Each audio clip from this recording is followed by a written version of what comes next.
Have you ever poured every ounce of your being into someone, only to watch them casually stroll away, leaving you adrift in a sea of self-doubt, whispering, "Am I just not enough?" Picture this. Sarah, a woman radiating life and overflowing with kindness, reshaped her entire existence. Her wardrobe, her routines, even the very aspirations she held dear, all in a desperate attempt to prevent her partner from leaving. Her inner mantra was, "If I love harder, if I give more of myself, they'll stay." But they didn't, and she was left utterly devastated, grappling with profound questions about her own worth. Sound familiar at all? If you've ever felt that sharp sting of rejection, take heart, you're not alone. Carl Jung, the legendary psychologist, unveiled a life-altering truth.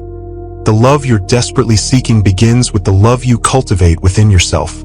In this video, we're embarking on a profound exploration of Carl Jung's wisdom to discover how self-love transforms not only your own heart, but also the very kind of love you attract into your life.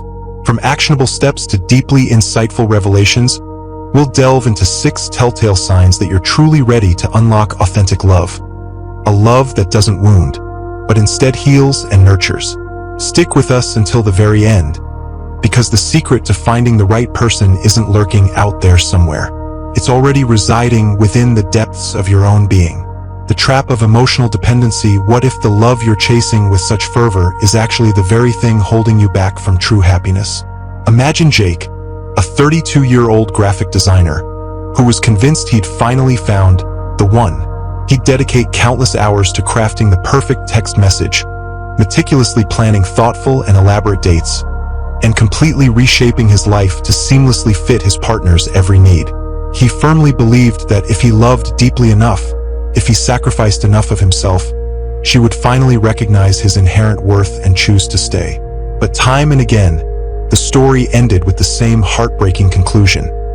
She drifted away, leaving Jake with that familiar ache in his heart, quietly asking himself, "Why am I never enough for anyone?" If this resonates deeply with you, know that you are not alone in this struggle. Carl Jung, the brilliant mind responsible for shaping modern psychology, taught us that love born from a place of need isn't truly love at all. It's a cleverly disguised trap masquerading as genuine affection. When you approach love from a place of lack, you're not authentically giving love. You're essentially bargaining for it, desperately seeking someone to fill a void that you haven't yet dared to confront within yourself. An emptiness often rooted in deep-seated self-doubt, an overwhelming fear of loneliness, or the persistent belief that you're somehow incomplete without the validation of another person.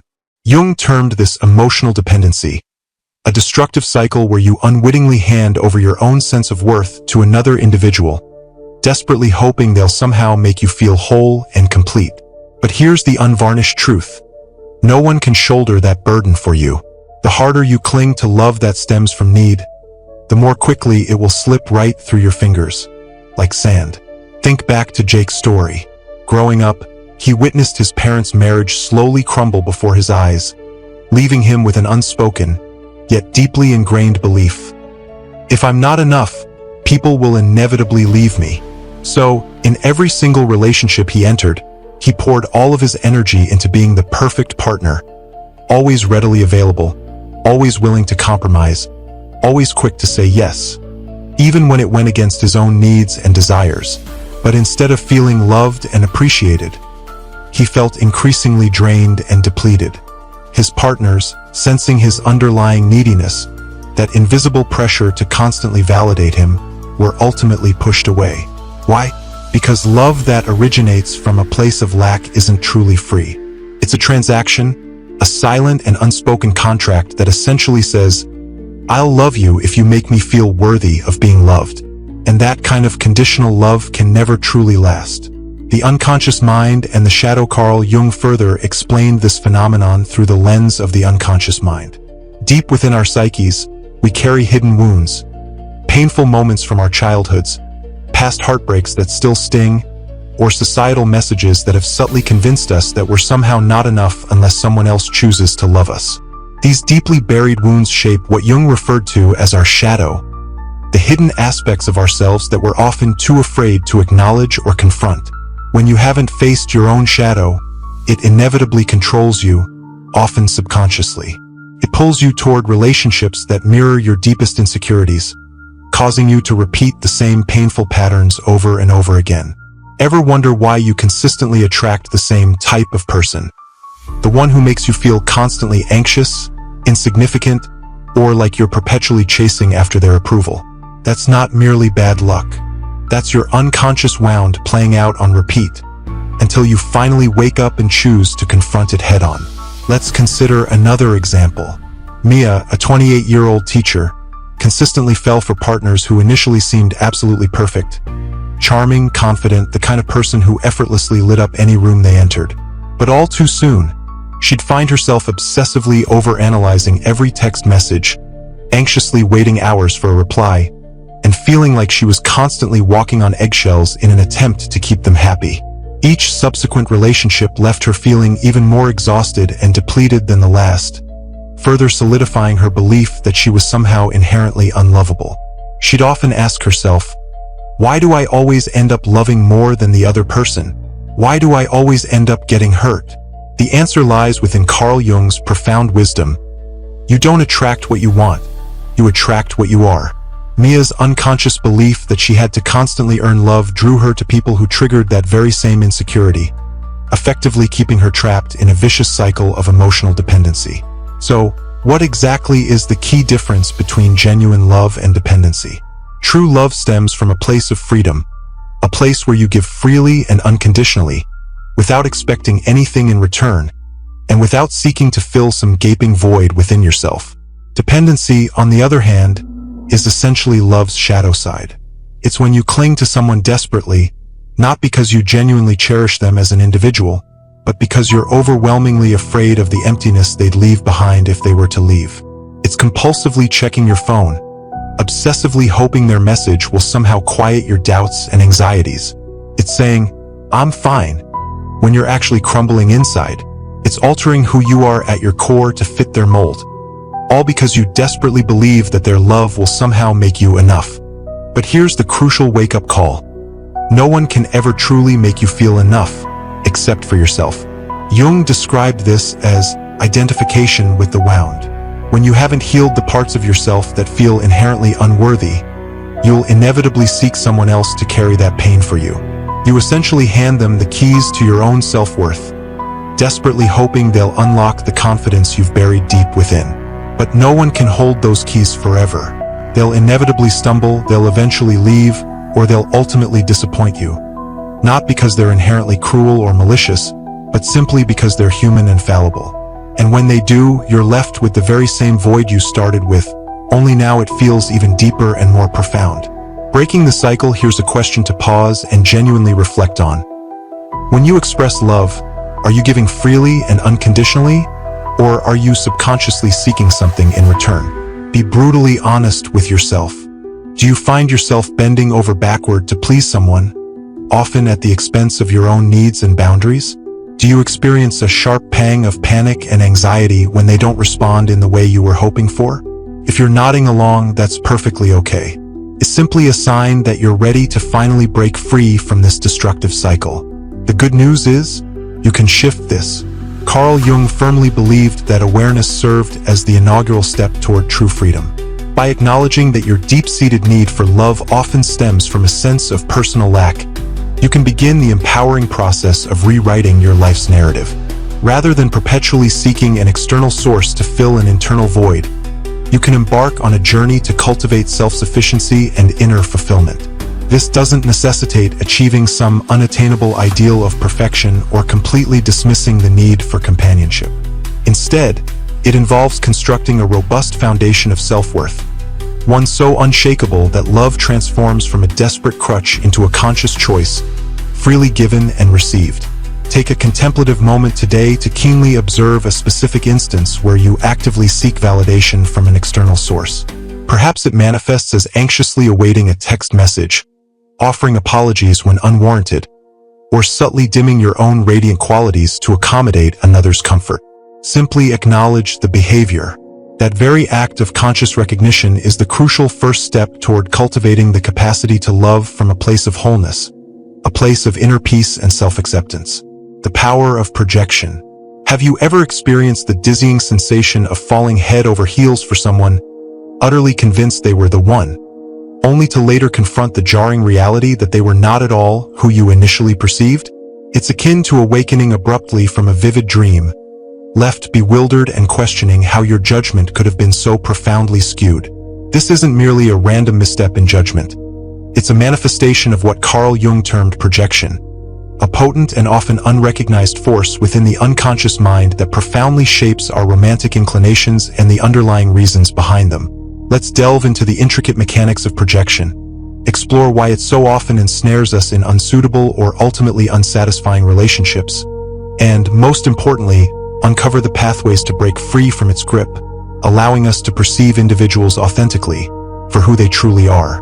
Meet Emily, a 29-year-old writer who consistently found herself drawn to a particular type: the brooding, enigmatic artist, those who exuded an air of profound depth and soulful introspection. Upon encountering someone like Ryan, a painter possessing a quiet, magnetic charm, she would invariably experience an immediate spark, a feeling akin to the universe itself whispering, "This is it. This is destiny." She would then begin to construct elaborate mental narratives of their shared future, envisioning late-night dialogues dissecting the nuances of art, intimate coffee shop rendezvous, and a profound, almost preordained connection. However, within a few short months, the carefully constructed facade would inevitably crumble, revealing glaring imperfections. Ryan was not the poetic, deeply empathetic soul she had idealized. Instead, he proved to be emotionally detached and unavailable, leaving her feeling perpetually ignored and profoundly unworthy. Heartbroken and bewildered, Emily would repeatedly lament, "Why do I consistently choose individuals who ultimately inflict pain upon me?" Carl Jung would posit that the issue wasn't inherently about Ryan, but rather about the idealized image Emily subconsciously projected onto him. Jung elucidated that we don't simply fall in love with an individual's authentic self. We fall in love with an archetypal image deeply rooted within our unconscious. These potent images emanate from what he identified as the anima and animus, representing the inner feminine and masculine facets of our individual psyches. For a woman such as Emily, her animus, her unconscious idealization of the quintessential man, might be shaped by a confluence of factors, including childhood narratives, cinematic portrayals, or even the inherent characteristics of her own father. Consequently, she finds herself irresistibly drawn to individuals who align with this deeply ingrained inner image, not necessarily because they are inherently perfect, but because they inadvertently awaken something previously unacknowledged or suppressed within her own psyche. While it may initially feel like an encounter ordained by fate, it is, in reality, the unconscious mind actively at play, projecting a carefully constructed fantasy onto a tangible, flesh-and-blood individual. Here's a breakdown of the mechanics of projection. Your unconscious mind harbors an idealized representation of the one, perhaps an unwavering protector, a boundless dreamer, or a charismatic rebel. Upon encountering someone who even vaguely resembles that deeply cherished image, your mind instinctively begins to fill in the perceived gaps, effectively painting them as the very embodiment of your deepest desires and yearnings. In essence, you aren't perceiving them with clarity. Instead, you are seeing precisely what you desperately want to see. In Emily's case, Ryan's reserved demeanor triggered her animus, leading her to believe he was a profoundly soulful artist capable of comprehending the intricate depths of her being. However, in reality, she was enamored not with the authentic man before her but with a carefully constructed idea, a figment of her own unconscious. When the carefully constructed illusion inevitably dissipated, she felt profoundly betrayed, not by Ryan himself, but by the weight of her own unconscious expectations. Jung astutely stated, "The best work we can do is to withdraw the projection of our shadow onto others." The shadow, encompassing those hidden aspects of ourselves that we actively reject, suppress, or consciously ignore, plays a pivotal role in the phenomenon of projection. When you haven't adequately confronted your deepest insecurities, such as Emily's underlying fear of being inherently unlovable, you inadvertently project them onto others, subconsciously seeking someone to fix those deeply ingrained feelings of inadequacy. The inevitable outcome? You find yourself repeatedly drawn to individuals who mirror your unresolved emotional wounds, rather than aligning with your genuine desires and authentic self. This is precisely why Emily consistently chose emotionally distant partners. They served as a reflection of her own internal belief that she was fundamentally unworthy of being fully and unconditionally loved. Practical steps to break free from projection. Let's consider another illustrative example. Daniel, a 35-year-old engineer, consistently found himself drawn to confident, high-achieving women. He'd meet someone like Lauren, a highly successful lawyer, and experience an immediate and undeniable pull. He perceived her as strong, independent, and self-assured, everything he believed he inherently lacked within himself. However, before long, Lauren's inherent confidence began to feel intimidating, and Daniel found himself subtly shrinking, desperately attempting to prove his worthiness of her attention and affection. When the relationship ultimately dissolved, he unfairly blamed her for being emotionally cold and unapproachable. But the underlying issue was far more deeply rooted. Daniel's anima, his idealized representation of a woman, had been profoundly shaped by his childhood need for validation and approval from a demanding and often critical mother. He wasn't genuinely loving Lauren for who she was. Rather, he was compulsively chasing an idealized image that triggered his deeply ingrained childhood wounds. Projection isn't solely about romanticizing an individual. It's equally about projecting your shadow self.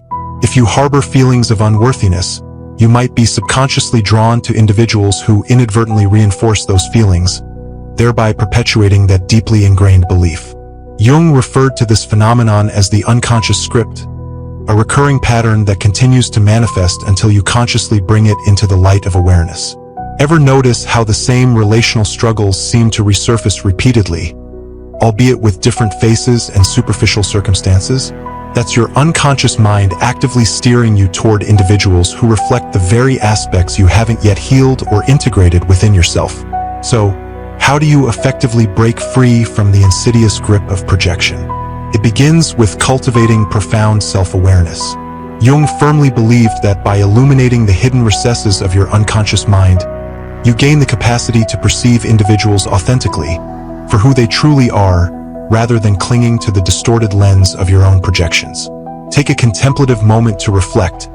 Who do you consistently find yourself falling for?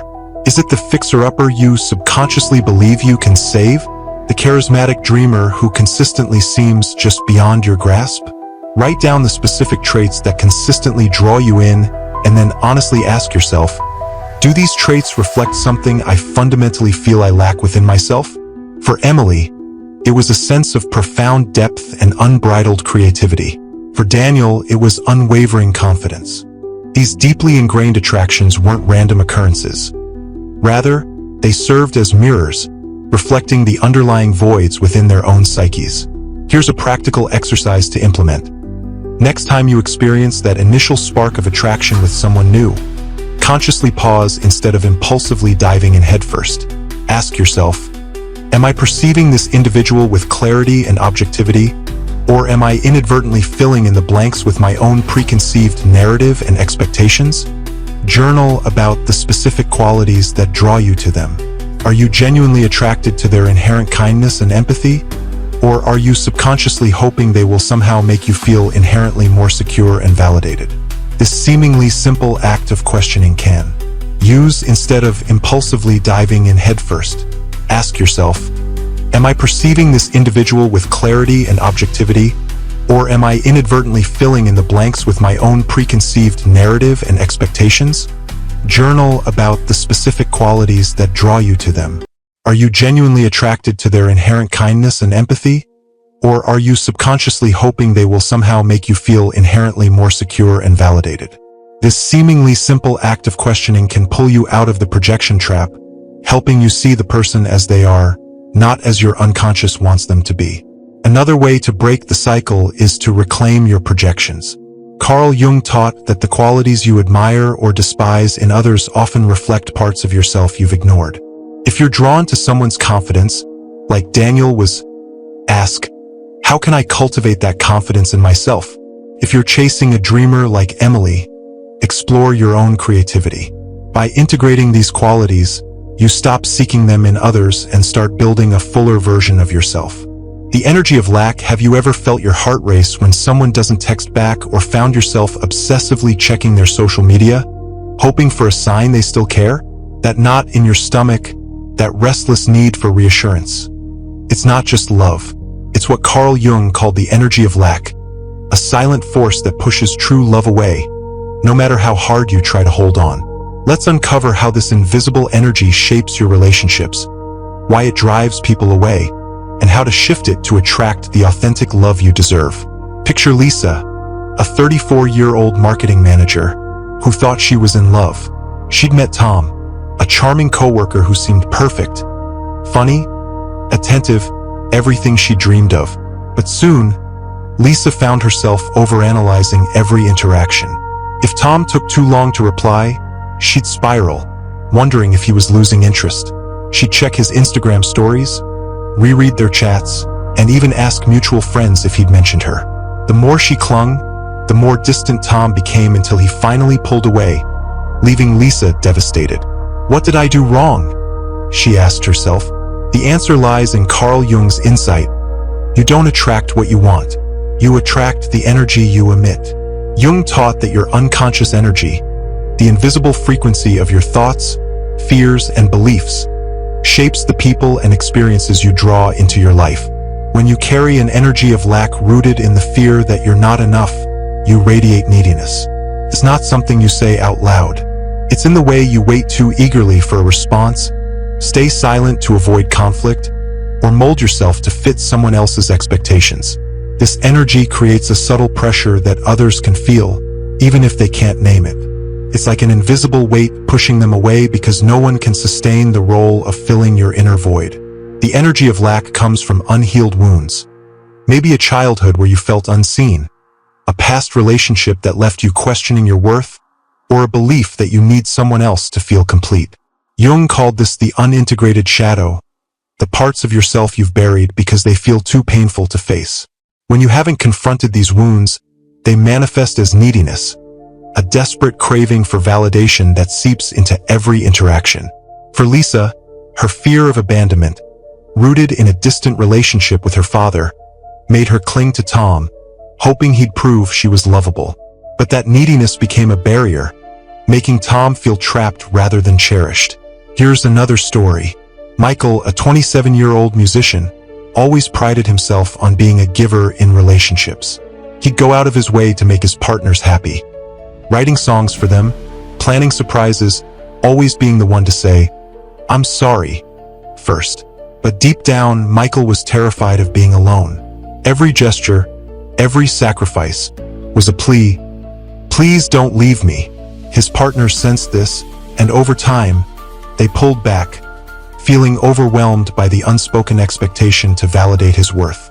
Michael didn't understand why his love wasn't enough.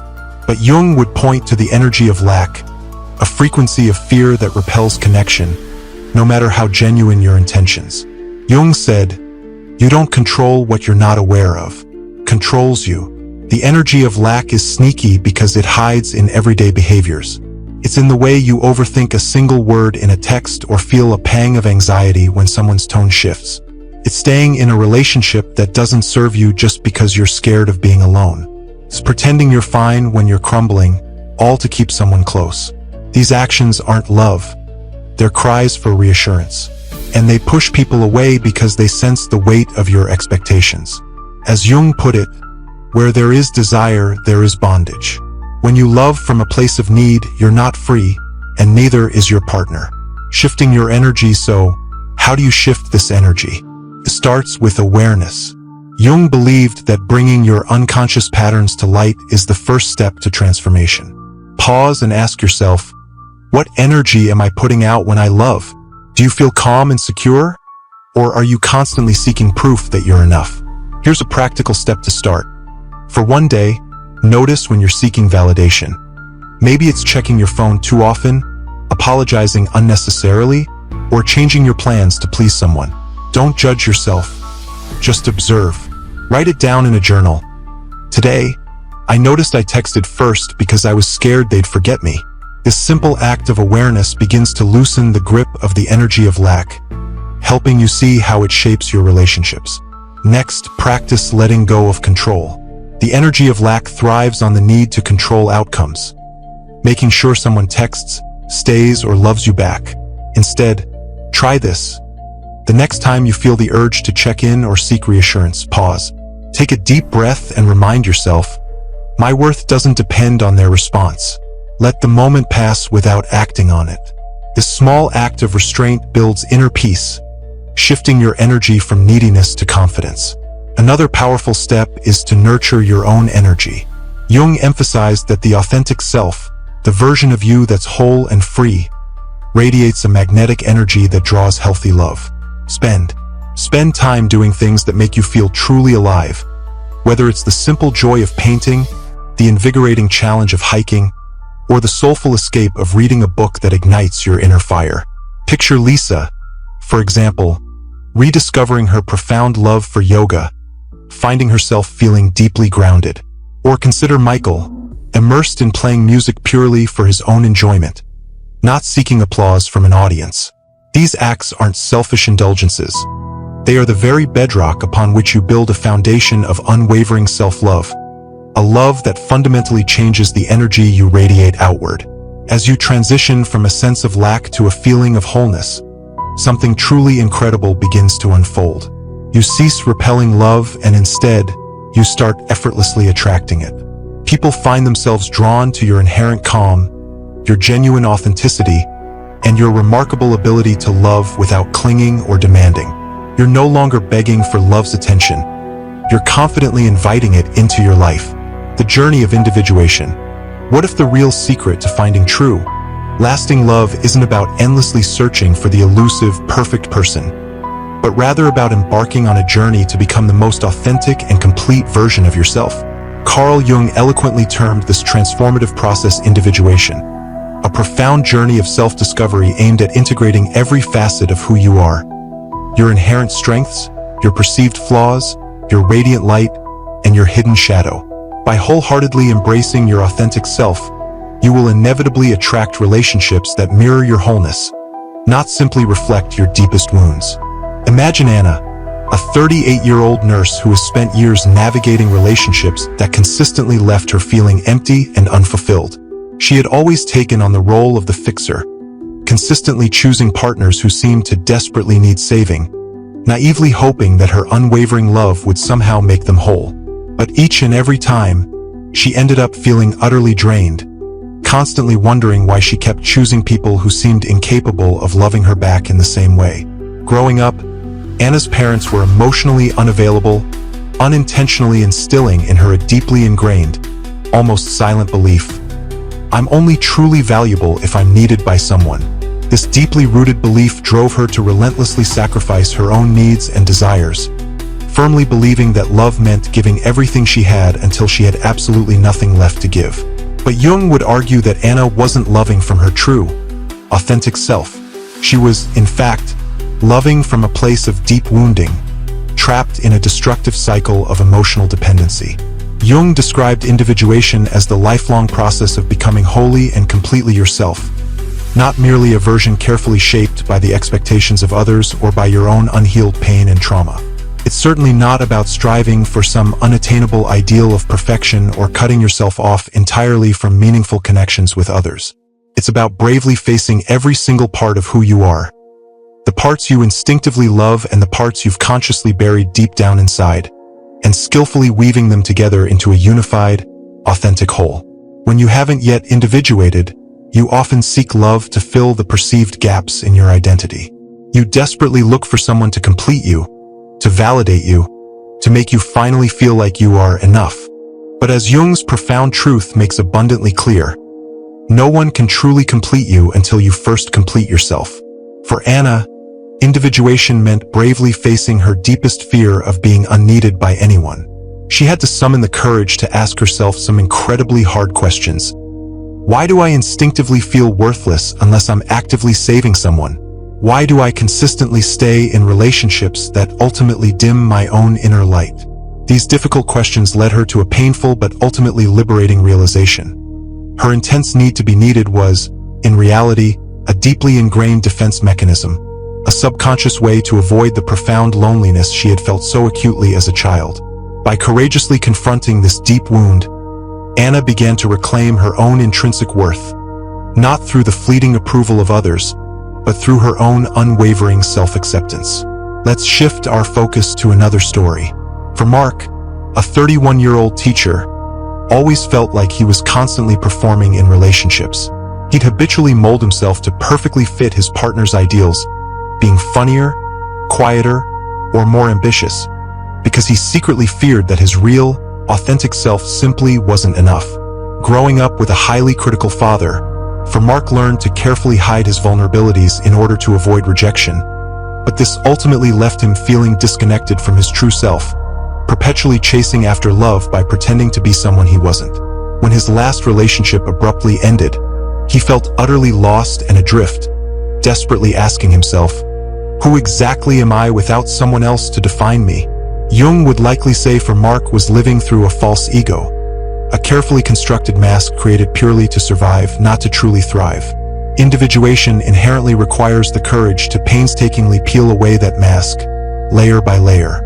It means sitting with the profound discomfort of your deepest fears, loneliness, rejection, or unworthiness, and accepting them as an integral part of your own unique story, not as your defining identity.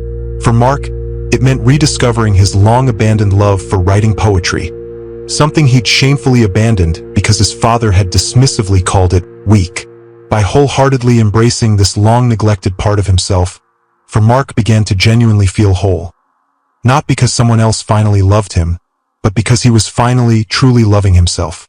This profound shift fundamentally changed everything for him. He consciously stopped seeking partners to desperately fill his inner voids and instead started effortlessly attracting people who genuinely valued his true, authentic self. Practical steps to nurture self-love. You've come to understand that true and lasting love invariably starts with loving yourself. But how do you actually put this into practice? Carl Jung's timeless wisdom clearly shows us that self-love isn't about extravagant grand gestures or empty, meaningless affirmations. It's a deeply personal daily practice of consistently reconnecting with your authentic self, healing those old, lingering wounds, and building a life that feels genuinely whole and fulfilling. Here are 3 practical exercises profoundly inspired by Jung's teachings to help you intentionally nurture self-love, break free from the destructive cycle of dependent love, and effortlessly attract relationships that truly honor who you are at your very core. Exercise 1. Journal your inner truth. The very first step toward genuinely loving yourself is deeply understanding yourself, and Carl Jung firmly believed that the unconscious mind holds the key to unlocking your deepest truth. Journaling serves as a powerful and effective way to bring those hidden thoughts and feelings to the forefront of your awareness. Take Sarah, a 30-year-old graphic designer who had always felt inherently unlovable after enduring a string of failed relationships. She'd consistently bend over backward to please her partners, inevitably losing herself entirely in the process.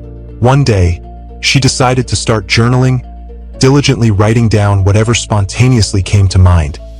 Her deepest fears, her nagging doubts, and even her simmering anger. "Why do I constantly feel like I'm never truly enough?" she wrote with raw honesty. Through this consistent practice, Take Sarah unexpectedly uncovered a deeply buried childhood memory of being consistently ignored by her perpetually busy parents, a significant wound that had subtly shaped her core belief that she had to constantly earn love in order to be worthy of it. By simply naming this long-held pain, she began to consciously release its powerful grip on her, slowly and steadily rebuilding her own innate sense of worth. Here's how to start your own journey. Grab a notebook and dedicate just 10 minutes each day to writing freely about your emotions. Don't censor yourself in any way. Simply allow the words to effortlessly flow onto the page. Ask yourself probing questions like, what am I truly feeling right now? What's actually behind this intense fear or pervasive sadness? If a particular relationship comes to mind, write honestly about how it makes you feel. Seen, deeply ignored, or overwhelmingly anxious. The ultimate goal isn't to meticulously write something perfect or profound. It's to actively listen to your own authentic inner voice. Jung referred to this as active imagination, a powerful way to engage in a meaningful dialogue with your own unconscious mind. Over time, you'll inevitably uncover deeply ingrained beliefs that are currently holding you back, like, I'm only truly worthy if someone else loves me. And you can then begin to consciously challenge them. This remarkably effective exercise builds profound self-love by helping you see yourself with greater clarity, acknowledging both your wounds and all. Exercise 2. Embrace intentional solitude. Jung believed solitude is the sacred space where you encounter your true self. It's not about the ache of loneliness, but consciously choosing to be in your own company. Picture James, a 35-year-old accountant, perpetually filling his hours with distractions. Movies flickering on screens, the endless scroll of social media, even the fleeting connections of dating apps, all to avoid the discomfort of being alone. After yet another relationship dissolved, he faced a stark realization. He was running from himself. Inspired by Jung's concept of individuation, James resolved to experiment with intentional solitude. He dedicated one evening each week to shutting off his phone, lighting a candle, and simply sitting in quiet contemplation. At first, the silence felt oppressive, stirring up deep-seated fears of being unlovable. Yet, as he persisted, he began to hear the whispers of his own thoughts, rediscovering his long-lost passion for sketching, a creative flame he'd extinguished in an attempt to please others. This practice nurtured a sense of wholeness within James, not because someone else chose him, but because he finally chose himself. Give this a try. Set aside 30 minutes this week for intentional solitude. No phone, no distractions, just you. Sit quietly, take a walk in nature, or lie down and simply observe what surfaces. If loneliness begins to creep in, resist the urge to flee. Instead, gently ask, what is this feeling trying to communicate to me? As Jung believed, confronting these emotions is the path to integrating your shadow, those disowned aspects of yourself. This exercise is not about isolating yourself from the world. It's about cultivating a relationship with your inner being. By consciously choosing solitude, you send a powerful affirmation to your unconscious, I am enough. Exercise 3. Nurture your inner world. Loving yourself means investing in the life you yearn to live, not the life others expect you to lead. Jung emphasized that self-love blossoms when you cultivate your passions, creativity, and overall well-being. Consider Mia, a 27-year-old teacher who devoted years to striving to be the perfect partner, always agreeable, always available. In the process, she'd lost touch with the very things that ignited her soul. One day, she decided to reclaim her inner world. She picked up her paintbrushes again, revisiting a hobby she'd cherished as a teenager but abandoned in her desire to fit in. She also began taking evening walks, savoring those quiet moments that felt exquisitely her own. These small acts, painting, walking, choosing herself, shifted her energetic field. Mia stopped seeking love as a means to feel complete and, instead, began attracting people who valued her vibrant, authentic self. Here's how you can do it. Identify one activity this week that makes you feel truly alive. It could be cooking a new recipe that tantalizes your taste buds, dancing freely to your favorite song, or immersing yourself in a book that sparks your curiosity. Schedule dedicated time for it, just as you would for an important meeting. As Jung saw it, these acts are pathways to connecting with your creative energy, a vital component of your psyche. Furthermore, nurture your physical body. Nourish it with wholesome food, ensure ample rest, and move in ways that feel good and energizing. These aren't mere habits. They're acts of self-love that lay a solid foundation of self-worth.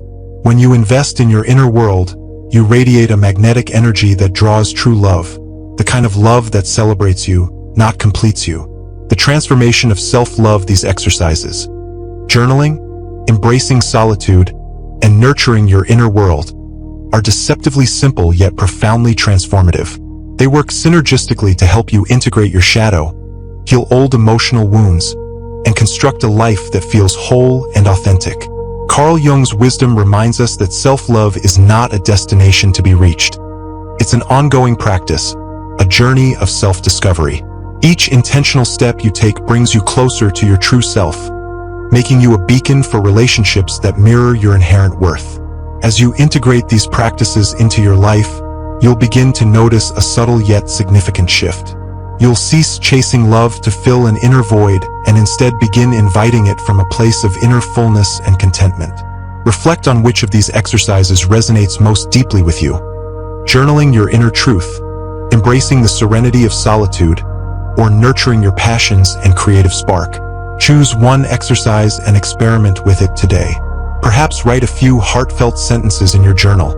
Sit quietly in mindful contemplation for 10 minutes, or engage in an activity that sets your soul alight. Observe how it feels to consciously choose yourself. This is the path to profound transformation, and it's the key to unlocking true and lasting love. You've journeyed through Carl Jung's wisdom, learning how self-love unlocks the door to authentic love, a love that heals and nurtures, rather than wounds and diminishes. From escaping the insidious trap of neediness to embracing your authentic self through the process of individuation, you now possess the tools to transform your relationships from the inside out. Let's conclude with a story of healing and transformation. Emily, who once desperately chased love to validate her worth, began journaling her deepest fears and rediscovering her dormant passion for writing. By bravely confronting her shadow self, she found an inner peace she never thought possible. One day, she encountered someone who didn't fill a void but, rather, amplified her inner light, creating a love rooted in freedom and mutual respect, rather than dependency. As Jung once said, "If you have nothing to create, then perhaps you create yourself." That's your inherent power, building an authentic self that naturally attracts true and lasting love. Choose one practice from this exploration, journaling, solitude, or nurturing your passions, and commit to it wholeheartedly this week. You are inherently enough. Take that first courageous step today and witness the unfolding of your own remarkable transformation.